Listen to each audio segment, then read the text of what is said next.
निगरां वज़ीर आला का आग लगने के वाक़े का नोटिस, इंक्वायरी का हुक्म, तहकीकाती कमेटी बना दी गई। मकबूल बाकिर का आतिशज़दगी और ज़िम्मेदार अफसरात का तयन करके रिपोर्ट पेश करने का हुक्म। निगरां सूबाई वज़ीर दाखिला हारिस नवाज ने कहा, आग की शिद्दत बहुत ज़्यादा थी, काबू पाने में मुश्किल पेश आई। मेयर कराची मुर्तज़ा वहाब का कहना है, आग की शिद्दत बहुत ज़्यादा है, पहली तरजीह लोगों की जानें बचाना है।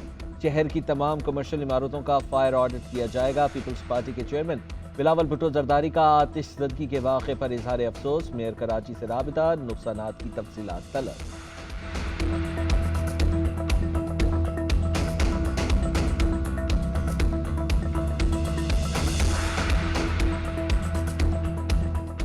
और वाक़या हुआ था जिसमें 4 फायर टेंडर शहीद हो गए थे और उसकी भी रिपोर्ट आज तक नहीं आई कि जिम्मेदार कौन है। आज एक और आग लगी है और इसको बुझाने का अमल जारी है, लेकिन माली नुकसान। कराची बदकिस्मत शहर है, जिसकी जिम्मेदारी होती है तो दूसरे कामों में मसरूफ होते हैं। आज तक कराची में जितनी आग लगने के वाकयात हुए, कौन उसका जिम्मेदार करार पाया? कोई मुअत्तल नहीं होता, किसी को कटहरे में खड़ा नहीं किया जाता। गवर्नर सिंध कामरान किशोरी कहते हैं, आग लगने के वाक़े की तहकीकात करेंगे। हर उस इमारत की जांच पड़ताल होनी चाहिए जहां ऐसे वाक़यात का खदशा है। जब भी कोई वाक़या होता है, फायर ब्रिगेड का अमला ताख़ीर से पहुंचता है। मेयर कराची को ऐसे मामलात पर फौरी तवज्जो देनी चाहिए। अमीनुल हक ने कहा कि सिंध हुकूमत की नाअहली की वजह से 10-15 दिनों में दूसरी जगह आग लगी। मेयर को बाइख्तियार बनाना होगा।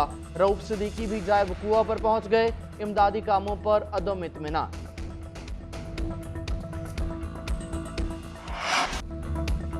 आम इंतखाबात से पहले नून लीग के सियासी राब्ते तेज। नवाज शरीफ के 14 साल बाद चौधरी शुजात हुसैन से उनकी रिहाइश गाह पर मुलाकात। सियासी सूरत हाल पर तबादला ख्याल। आम इंतखाबात में सीट एडजस्टमेंट और इंतखाबी इत्तेहाद के मामलात पर भी गौर।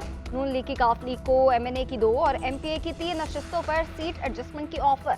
काफली का पार्टी इजलास बुलाकर पेशकश का जायजा लेने का फैसला। चौधरी शुजात हुसैन का नवाज शरीफ के लिए नेक तमन्नाओं का इजहार। घर आने पर शुक्रिया अदा किया। मुलाकात में शहबाज शरीफ, मरियम नवाज, अयाज सादिक, वजाहत हुसैन, चौधरी सालिक और शाफे हुसैन की शिरकत। नवाज शरीफ की ज़ेर सदारत मुस्लिम लीग नून के पार्लिमानी बोर्ड का भी इजलास।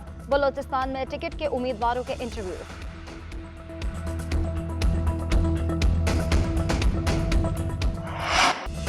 बुशरा बीबी और लतीफ़ कोसा की ऑडियो लीक। बुशरा बीबी ने कॉल रिकॉर्ड और लीक करने वालों के खिलाफ कार्रवाई के लिए इस्लामाबाद हाई कोर्ट से रुजू कर लिया। दरखास्त में मौक़िफ़ इख्तियार किया। ऑडियो कॉल को मीडिया पर तोड़ मरोड़ कर पेश किया गया। ऑडियो कॉल को पब्लिक करने का मकसद हनासा करना, ख़ानदानी ज़िंदगी पर मनफी असरात डालना था। एक वकील और मौक्किल के दरमियान की गुफ्तगू को पब्लिक करने से कानूनी निज़ाम दरहम बरहम हो जाएगा।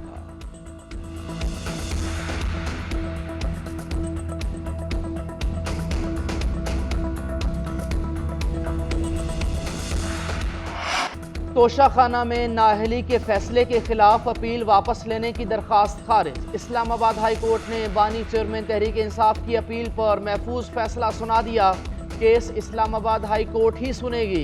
इलेक्शन कमीशन ने 21 अक्टूबर 2022 को बानी चेयरमैन को बतौर रुकने असम्बली नाअहल करार दिया था। उधर तौहीन इलेक्शन कमीशन केस का ट्रायल अडियाला जेल में होगा। बानी चेयरमैन PTI और फवाद चौधरी के खिलाफ समाअत 13 दिसंबर को जेल में होगी। इलेक्शन कमीशन ने महफूज शुदा फैसला सुना दिया। वजारत दाखिला को 2 दिन में इंतजामी रिपोर्ट तैयार करके इलेक्शन कमीशन पेश करने का हुक्म। PTI के वकील शुएब शाहीन ने फैसला मुस्तरद कर दिया। कहा, हमें फैसले की कॉपी नहीं दी गई, मेरे दलाइल मुकम्मल नहीं हुए, वजारत दाखिला की रिपोर्ट नहीं आई। जब रिपोर्ट नहीं दी तो फैसला कैसे आ सकता है? 190 मिलियन पाउंड केस की तहकीकात में अहम इंकशाफात। NCA के साथ खतो किताबत का रिकॉर्ड असासा जात रिकवरी यूनिट से गायब हो गया। नैब की रिपोर्ट के मुताबिक गायब रिकॉर्ड शहजाद अकबर और जिया मुस्तफ़ा नसीम के पास था। तफ्तीश में रुकावट डालने और स्याहकारियां छुपाने के लिए रिकॉर्ड गायब किया गया।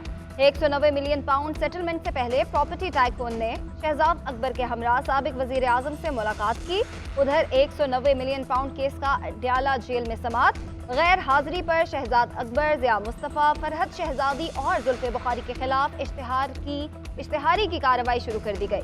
बानी चेयरमैन PTI की दरख्वास्त बाद जमानत पर समाअत 13 दिसंबर तक मुलतवी। बुशरा बीबी की जमानत में 13 दिसंबर तक तौसी। लतीफ़ खोसा ने दलाल दिए कि केस में पूरी काबीना को तलब किया जाना चाहिए।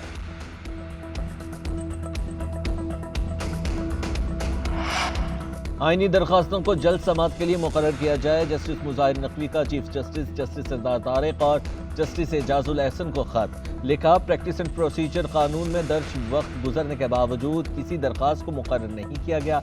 प्रैक्टिस एंड प्रोसीजर कानून के मुताबिक 14 रोज में दरखास्तें मुकर्रर होना थी। पहले भी खत में 2 आईनी दरखास्तों को तय करने की दरखास्त की गई थी। बदनीयती पर मबनी बेबुनियाद इल्जामात की बुनियाद पर मेरे बुनियादी हुकूक को पामाल किया गया।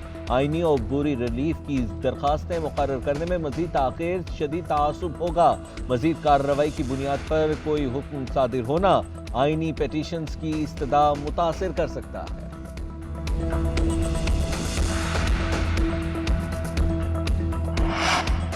बानी पीटीआई और उनकी जमात पर इलेक्शन लड़ने के लिए कोई कदगन नहीं है। कोई गैर मामूली चीज़ आ जाती है तो कुछ नहीं कह सकता। इंतखाबात 8 फरवरी को ही होंगे। कौम को तारीख पर कोई शक नहीं होना चाहिए। किस रहनुमा की कितनी मकबूलियत है इसका अंदाज़ा इंतखाबात में हो जाएगा। निगरान वज़ीर आज़म अनवारुल हक काकड़ का इंडिपेंडेंट उर्दू को इंटरव्यू। 9 मई के बाद लोग गुमशुदा नहीं रूपोश हुए थे। रूपोश में ही कई अफराद ने पीटीआई या सियासत से किनारा कशी की। ये उनका ज़ाती फैसला था। इसमें रियासती जबर का कोई सबूत नहीं।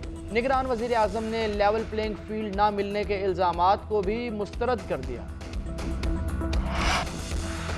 लंदन से आने वाला लाडला भूल गया कि पाकिस्तान बदल चुका है। नौजवान लाडले की सियासत नहीं मानते।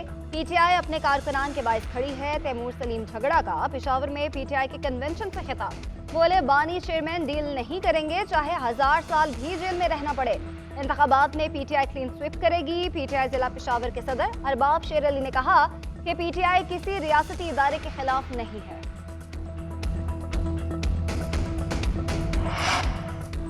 आम इंतखाबात में मजीद ताखीर नई आईनी खिलाफ वर्जी होगी। इलेक्शन 8 फरवरी 2024 को होने चाहिए। साबिक चेयरमैन सेनेट रजा रबानी कहते हैं सेनेट का नया पार्लिमानी साल 12 मार्च 2024 को शुरू होगा। इससे कबल आधे सेनेटर्स रिटायर्ड हो चुके होंगे।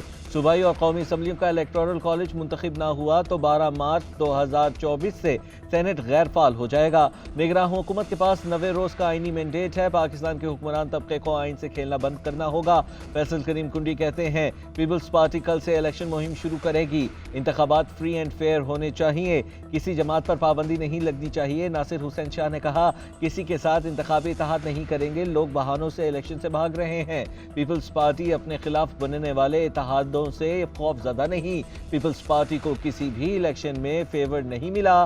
पीपल्स पार्टी इलेक्शन में सरप्राइज देगी। जुल्फिकार अली भुट्टो के कत्ल से मुताल्लिक सदारती रेफरेंस सुप्रीम कोर्ट में समाअत के लिए मुकर्रर करने का फैसला।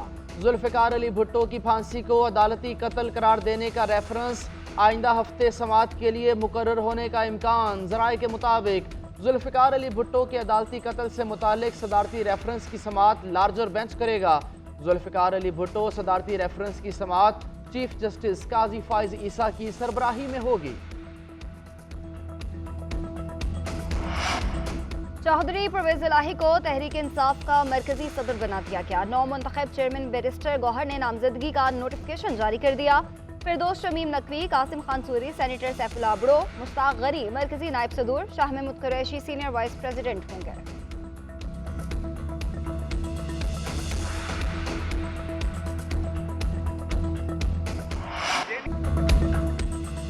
पीटीआई की जानिब से सोशल मीडिया पर अहम शख्सियात के जाली अकाउंट्स बनाने का इंकशाफ मुख्तलिफ सर्वेज और पोल्स के लिए इस्तेमाल किया जाने लगा। पार्टी की मकबूलियत दिखाने के लिए प्रोपेगेंडे पर जाली अकाउंट्स का इस्तेमाल किया गया। लीगी रहनुमा तातारर ने जाली अकाउंट्स की निशानदही कर दी। कहते हैं पीटीआई ने प्रोपेगेंडे में पीएचडी कर रखी है। जाली अकाउंट्स से पीटीआई की हिमायत और नून लीग के खिलाफ प्रोपेगेंडा किया जाता है। बानी चेयरमैन पीटीआई का जहनी तवाजुन दुरुस्त नहीं है। ऑफिशियल सीक्रेट एक्ट के तहत जेल में जो बातें की उस पर हैरान हूँ। बानी चेयरमैन को सजा से कोई नहीं बचा सकता। उन्हें उम्र कैद की सजा होनी चाहिए।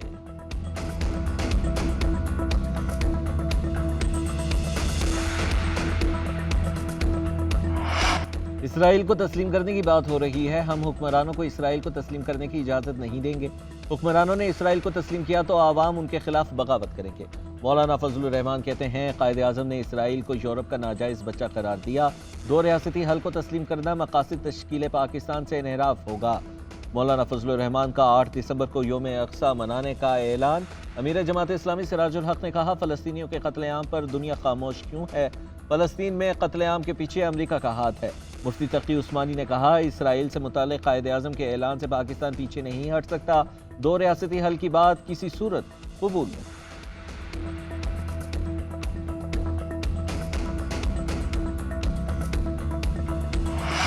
नोबेल इनाम याफ्ता मलाला यूसुफजई ने अफगान तालिबान को निशाने पर रख लिया। खवातीन को हुकूक ना देने पर शदीद तनकीद। कहा, तालिबान ने अफगानिस्तान में लड़की होना ही गैर कानूनी बना दिया। 2 साल पहले तक अफगानिस्तान में खवातीन काम करती थी, क्रिकेट और फुटबॉल खेलती थी, बच्चियां स्कूल जाती थी। तालिबान ने कब्जा करते ही खवातीन के हुकूक सलब कर लिए। गलत तसव्वुरात की बुनियाद पर लड़कियों को आला तालीम तक से रोक दिया गया। अफगानिस्तान में खवातीन के साथ होने वाली नाइंसाफी का अंदाजा भी नहीं लगाया जा सकता। तालिबान का खवातीन के साथ सुलूक नस्ल परस्ती जैसा है। आलमी बरादरी तालिबान हुकूमत को नस्ली असलियत का मुर्तकिब करार दे।